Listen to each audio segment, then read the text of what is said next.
The flashlight beam cut through the dusty, stagnant air of the basement, landing on a sight that froze the blood in my veins. Rows of glass jars illuminated from below, and inside each one was a perfect preserved red spider lily, floating in solution like a severed heart. But it wasn't the flowers that made me scream. It was the realization that the roots tangling at the bottom were actually human hair. Before we rewind to where this nightmare began, hit subscribe and turn on notifications, because once you enter the world of the red flower, you might never look at a garden the same way again. It started on a Tuesday, the kind of Tuesday that feels heavy before the sun even rises. The rain in Seattle doesn't wash things clean, it just pushes the grime deeper into the pavement. I was sitting in my unmarked Ford Explorer, the engine idling just to keep the heater fighting off the damp chill of 3 a.m. The radio static broke with the voice of dispatch, a sound I've heard 1,000 times but never get used to. Unit 4 Alpha, we have a 1054 possible DB at the rail yards, Sector 4. Caller states there is a... The dispatcher paused, her voice trembling slightly. A scenic arrangement. Scenic arrangement? That's police code for we don't know what we're looking at, but it's wrong. My partner, Detective Elena Rossi, was already asleep in the passenger seat, her head resting against the cold glass. I nudged her awake. Rise and shine, Rossi, the city has a gift for us. She groaned, rubbing eyes rimmed with exhaustion. We've been chasing low-level drug dealers for weeks, the kind of grunt work that makes your bones ache. We had no idea that we were about to trade mundane misery for theatrical horror. The rail yards were a labyrinth of rusted shipping containers and wet gravel. The scene was already secured by 2 uniformed officers, their patrol car lights painting the fog in rhythmic bursts of red and blue. Officer Miller, a rookie who looked like he might be sick, pointed toward an open container. "Detective Vance," he said, his voice tight, "I didn't touch anything, but it's weird. It smells like perfume." I ducked under the yellow tape, pulling on my latex gloves. The smell hit me instantly. In a place that usually reeked of diesel, rust, and urine, the air was thick with a cloying, sweet floral scent. It was overpowering, like a funeral home in high summer.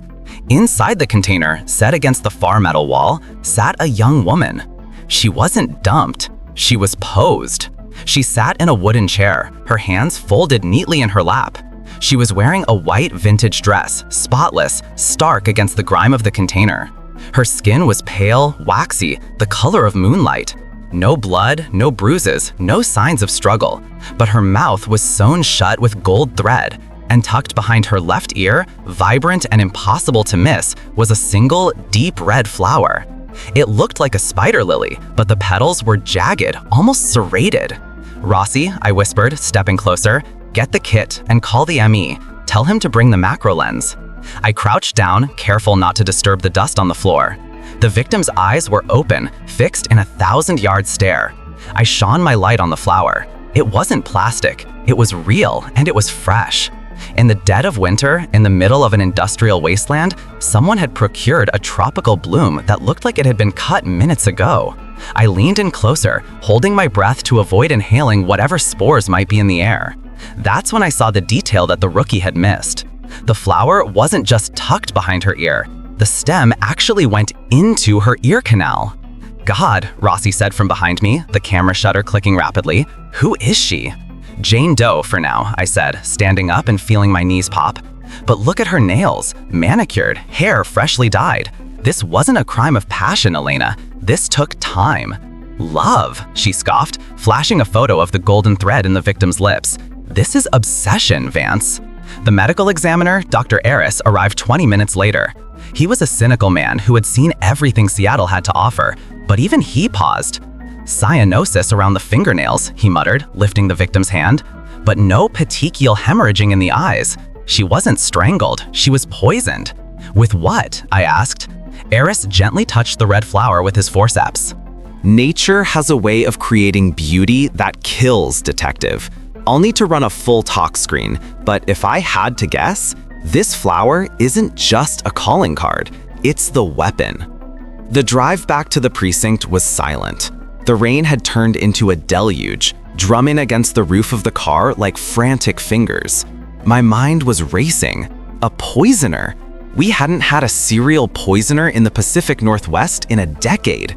They are rare, meticulous, and usually highly intelligent. They don't kill for rage, they kill for control. We identified the victim 3 hours later. Sarah Jenkins, 23, a barista at a local coffee shop in Capitol Hill, reported missing 2 days ago by her roommate.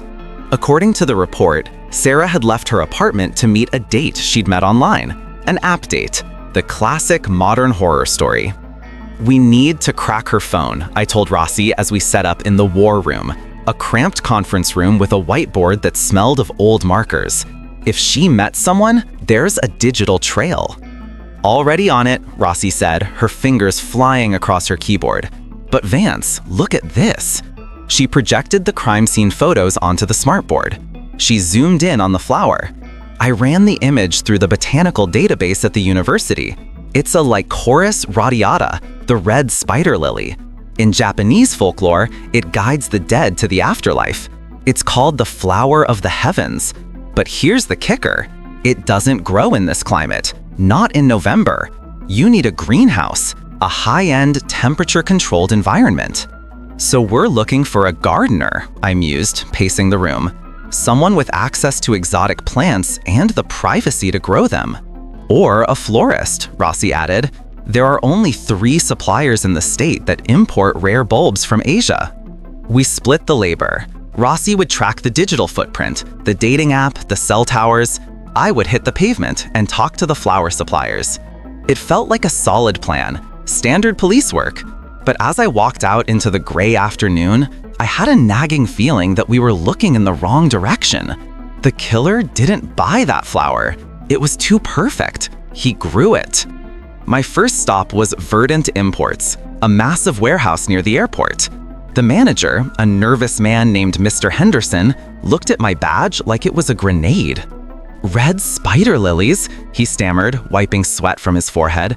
"We get them in the fall, sure, for specialized arrangements, but we sold out weeks ago. Halloween, you know. People like the spooky look." "I need a list of everyone who bought them in the last 2 months," I said, leaning against the counter. "Every single name." That's a lot of names, Detective." "I have time," I lied. I didn't have time. If this was a serial killer, he was on a cycle. Sarah Jenkins was posed. That means the fantasy was fulfilled, but the high never lasts. While I waited for the list, my phone buzzed. It was Rossi. "Vance, you're not going to believe this," she said, her voice echoing slightly. "I got into Sarah's dating profile. The guy she was meeting, his profile is deleted, but I recovered the chat logs. His username was Florist88. "Subtle," I muttered. "Did he give a name?" "No, but he sent her a photo, not of himself, of a garden." "Vance, I ran a geolocation on the metadata of the photo. It wasn't stripped. The picture was taken at the Conservatory of Rare Plants, the one in Volunteer Park." I froze. The conservatory was a public landmark, a glassed palace of humidity and greenery in the middle of the city. "I'm heading there now. Meet me there." "I'm 10 minutes out," she replied. I hit the siren. The traffic parted like the Red Sea as I sped toward the park. The rain was letting up, leaving the city in a wet, gloomy twilight. The conservatory glowed ahead, a jewel of Victorian glasswork. I parked the Explorer on the curb and waited for Rossi. When she pulled up, she was holding a tablet. "The profile was active until the night Sarah disappeared," she said, breath clouding in the cold air. "He lured her with talk of rare beauty and preservation. He told her he wanted to take her portrait." We approached the main entrance. It was closed to the public. Winter hours meant they shut down at 4 p.m. It was now 5:30. I banged on the glass doors. Inside, the jungle of palm leaves and ferns was still, silent. "Security," I yelled. "Police!" A shadow moved in the back. A man in a green uniform walked slowly toward the door. He unlocked it with a jangle of keys. "We're closed," he said, squinting at us. He was older, maybe 60, with dirt under his fingernails and a name tag that read Arthur, groundskeeper. "Detective Vance, SPD," I flashed my badge. We need to speak to whoever manages the exotic collection, specifically the lycoris bulbs. Arthur scratched his beard. That would be Dr. Thorne. He's the head botanist. He's in the back, in the humidity room. But he doesn't like visitors. He'll love us, Rossi said, stepping past him. The air inside was thick and warm, smelling of damp earth and chlorophyll. It was a stark contrast to the freezing city outside. We navigated the winding paths, pushing past massive fern fronds. The humidity room was a separate glass enclosure at the rear. Through the condensation-fogged glass, I saw a figure in a white lab coat, misting a row of vibrant red flowers. My hand drifted to my holster. Rossi, on my right. We entered the room. Dr. Thorne? The man turned.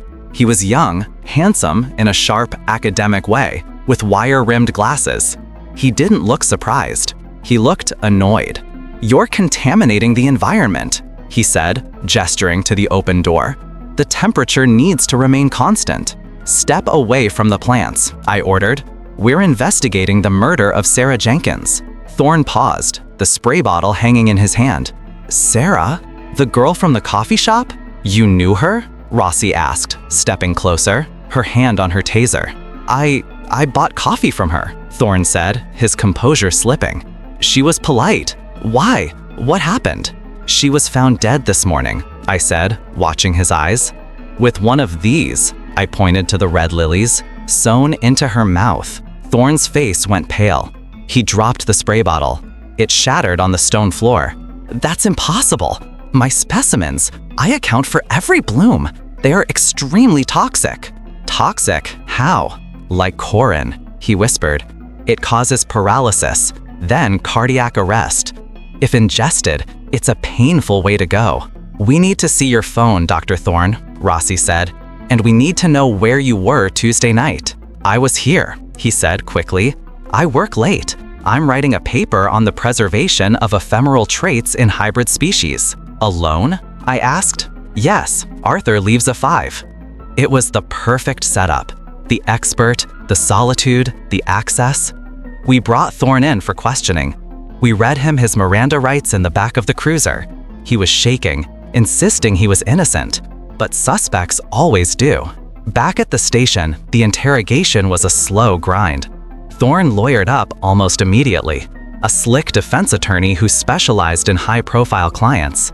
They sat across the metal table, stonewalling us. My client has no connection to the victim other than a customer service relationship, and the Lycoris radiata is a common plant in enthusiast circles. You have no physical evidence linking him to the body. He was right, we didn't. The DNA from the scene was clean. No hair, no skin under Sarah's nails. The killer had worn gloves. We needed a link. "Rossi," I said, stepping out of the room. "We need a warrant for his home and his office at the conservatory. If he's the guy, he kept a trophy. The photo he sent Sarah, he wanted to take her portrait. Maybe he did." The judge signed the warrant at midnight. We tore Thorne's apartment apart. It was sterile, modern, almost too clean. No photos of women, no red flowers, just textbooks and expensive furniture. "Nothing," Rossi said, slamming a drawer shut.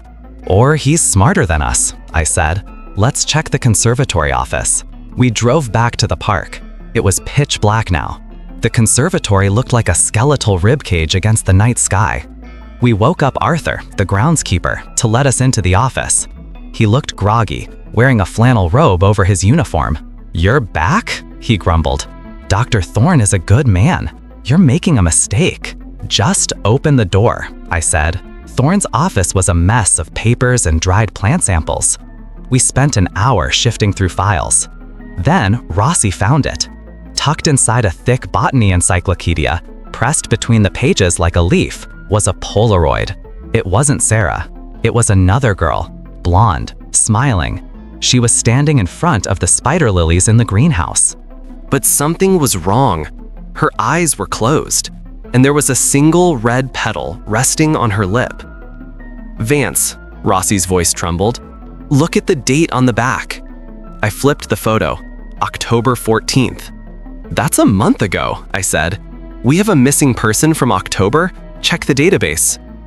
Rossi pulled up the cold case files on her phone. Emily Clark, 19, disappeared from the university district. No leads. Everyone thought she ran away. Thorne took this photo, I said, the adrenaline spiking. He's been doing this longer than we thought. We had the link. We had the trophy. We were about to charge Thorne with 2 counts of murder. I felt the grim satisfaction of a case closing. But then, my phone rang. It was the station. Detective Vance, it was the desk sergeant. We just got a 911 call, a woman screaming. The call traced to a warehouse district in Sodo. Patrol is 10 minutes out, but the line is still open. The operator says she can hear singing. Singing? Yeah, and a man's voice. He's talking about planting a garden. My stomach dropped. Thorne was in a holding cell. He had been there for 6 hours. If someone was being attacked right now, Thorne couldn't be the doer. We have the wrong guy, I said to Rossi, grabbing my coat, or he has a partner. We flew to the warehouse district. The rain was back, harder than ever. The address was a dilapidated brick building, formerly a textile factory. The SWAT team was assembling when we arrived, their tactical gear glistening in the wet streetlights. "What's the sit rep?" I barked at the SWAT commander. "Single entry point, no movement inside. But we hear the singing. It's coming from the basement." "We go in," I said. "Breach." The door shattered inward with a deafening crack. We moved in a stack, weapons drawn, lights cutting the darkness. The warehouse was empty, filled only with old loom machinery. But the sound, a low humming melody, was drifting up from a metal grate in the floor. We found the stairs. I took point. The air grew colder as we descended, and that smell returned, the cloying, sweet scent of lilies. At the bottom of the stairs, we found a room that shouldn't exist. It was set up like a photography studio, white backdrops, professional lights, and in the center, a chair. Sitting in the chair was a young woman. She was alive, but barely. Her eyes were wide with terror, duct tape over her mouth. She was bound with green gardening wire, and standing over her, holding a needle, was a figure dressed in a black raincoat. "Police, drop it!" I screamed, leveling my Glock. The figure turned. He didn't drop the needle. He smiled. It wasn't Thorne. It was Arthur, the groundskeeper. "Arthur, put the needle down," I said, stepping forward slowly. "It's over." Arthur looked at me with eyes that were completely vacant. "It's not over, Detective. The bloom is just beginning to open. She is imperfect. I have to fix her." "Why, Arthur?" I asked, trying to keep him talking while Rossi flanked him. "Why them?" "They fade," he said softly, gesturing to the girl. "Women, flowers, they wilt. They get old. They get ugly. Dr. Thorne, he studies them, dissects them. But I preserve them. I make them last forever." "Like Sarah?" I asked. "Sarah was beautiful," Arthur sighed, "but she talked too much. She didn't understand the silence of the soil." "Arthur, look at me," I said, lowering my voice. "If you drop that needle, we can talk about the garden. We can talk about the preservation." For a second, he hesitated. He looked at the needle, filled with a clear liquid, likely the concentrated licorine. "Rossi, now!" I yelled. Rossi lunged, tackling Arthur to the concrete. The needle skittered across the floor. He fought with the strength of a maniac, screaming about weeds and rot, but we got the cuffs on him. I rushed to the girl in the chair. I ripped the tape off her mouth. She gasped, hyperventilating. "It's okay," I said, cutting the wire bonds. We searched the basement. Behind a false wall, we found it. The room I described at the beginning. The shelves of jars, the preserved lilies, and the photos, dozens of them. Thorne hadn't taken the photo of Emily Clark. Arthur had planted it in Thorne's office to frame him. Arthur had been using the conservatory as his hunting ground for years, watching the women who came to admire the flowers, picking the ones who looked the most vibrant. He was the shadow gardener. In the interrogation room, Arthur Penhaligon didn't ask for a lawyer. He just wanted to talk about his flowers. He explained how he extracted the toxin from the bulbs in the conservatory's basement, how he used the gold thread because silence is golden. He admitted to 5 murders over 10 years. Sarah was just the latest. Emily Clark was found buried in the compost heap behind the park, feeding the very flowers she had admired. We released Dr. Thorne the next morning. He didn't say thank you. He just looked at me with hollow eyes. "I knew," he whispered. "I knew Arthur was off. I saw him staring at the visitors, but I didn't say anything. I just wanted to focus on my work." "We all miss things, Doc," I said. "That's the problem with looking too closely at one thing. You lose sight of the whole picture." The case was closed. The red flower killer was behind bars. The media had a field day. But that night, as I sat in my apartment, staring at the rain streaking my window, I couldn't shake the image of those jars. Arthur had said something right before we took him to the holding cell. He leaned close to my ear and whispered, "There is one more, Detective. One I planted deep in the woods, under the great oak. She was the most beautiful of all. You haven't found her yet." We searched the woods he described. We dug for 3 days. We found nothing. Was he lying? A final game to torture us? Or is there really one more flower out there, waiting in the dark earth, preserved in her eternal slumber? That's the thing about the truth. Sometimes it stays buried. So, here is my question for you. Do you think Arthur was working entirely alone, or was Dr. Thorne's silence a sign of something darker? Did Thorne know about the bodies and use them as fertilizer for his prize-winning exhibits? Let me know your theories in the comments below. And if you enjoyed this investigation, please hit that like button. It helps get these stories out to more people. Stay safe, stay observant, and I'll see you in the next case.